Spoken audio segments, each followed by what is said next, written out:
Devastating new numbers out on disparity among the different races and what has happened to all of us after the recession here in the United States in terms of net worth of households. It's from the Pew Research Center. First, I want to show you where we were in 2005. Okay, this is before the recession, and this is the net worth. It's not the income of the households, it's the amount of money that they have saved up. So basically their house, their car, all their possessions, minus all their debt, the mortgage, credit card debt, et cetera, et cetera. So when you look at it in 2005, whites are up at $134,992. Hispanics are at $18,359, and blacks are a little over $12,000. So already we have giant disparities. But in 2009, it gets worse. After the recession, Hispanics are down to a little over $6,000. Blacks are at $5,677. That is the median net worth of the households for those different race groups. And the disparity went from which was already lopsided, to all the way to 20 times. Whites have 20 times more than blacks and 18 times more than Hispanic households. Those are actually the worst percentages in the quarter of a century that they've been keeping stats on this. So what's also interesting about that is that as a total number, whites actually lost more income, but as a percentage of their income, they lost a smaller percent.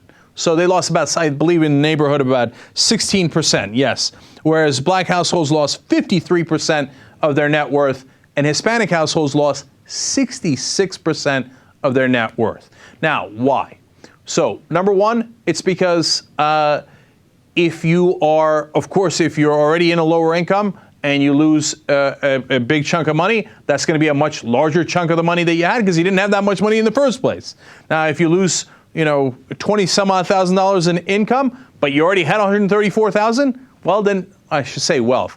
Then it's not going to hit you as hard as a percentage. That makes sense. Second of all, Latinos live more predominantly in the states that got hit the hardest: California, Nevada, Arizona, it's Florida. Okay, very Latino-heavy states, and got hit the hardest by the housing collapse. Latinos also had most of their net worth in houses. So when they got hit by the housing collapse, they got hit even harder, all right? But the other thing that I got out of this, as you're looking at the numbers, is that the disparity was already unreal, right? I mean, look at those giant differences.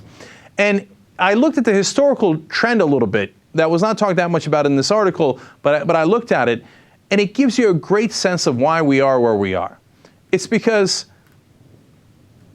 historically, the minority groups that we're talking about here started at such a lower base that it's so hard to catch up. Because it's one thing to catch up in income. It's another thing to catch up in wealth. Because wealth is accrued, and it gets passed down through the generations. It gets passed down through, hey, you know what? I got a good job at the union here, and who am I going to give it to? I'm going to give it to my son when he's ready, or to my nephew, etc. And so wealth gets accrued over time. And so over time, the whites have been in power in this country. And I don't mean that they're solely in power now, et cetera. I'm talking about historically. As they were in power, they accrued, obviously, a much greater amount of wealth than blacks and Latinos. So blacks and Latinos start in this big hole, and then you'll see conservatives come back around and go, oh, you see that?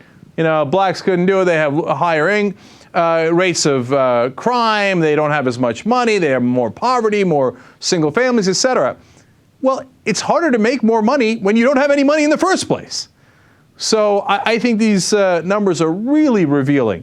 By the way, the other group that got hit really hard as a percentage, which is interesting, is Asian Americans. They lost a huge percentage of their income. Let me give you the exact number here. Again, I keep saying income. I'm sorry. It's net wealth. They had a drop of 54%. And the reason for that is the same reason as Latinos. A great amount of their wealth was invested in their houses. You have a housing collapse and they lose it. They went down. They were at the highest. They were at 168,103. They went all the way down to 78,066. That's a giant hit. And they went from higher than whites to lower than whites. So I found that to be a really interesting phenomenon as well. And there are more devastating numbers in here, but you get the point. Okay, and as I look at that number, I mean, just look at the actual numbers. total net worth of an average household being $5,000 or $6,000. That's amazing. By the way, I'm also amazed at how high the number is for whites. Jesus, $113,000. I mean, it's a lot of it is in the homes. I get that, right? And I don't own a home, so, and some of it is in the cars, and you know what my car situation is. So I'm thinking, Jesus, Lord mercy, how'd they put together $113,000? But at the same time, $5,000 and $6,000 is incredibly low. How do you dig out of a hole like that? How do you start a business? How do you make an investment? How do you do anything when you don't have any money to begin with? And by the way, most of the people you know don't have money to begin with.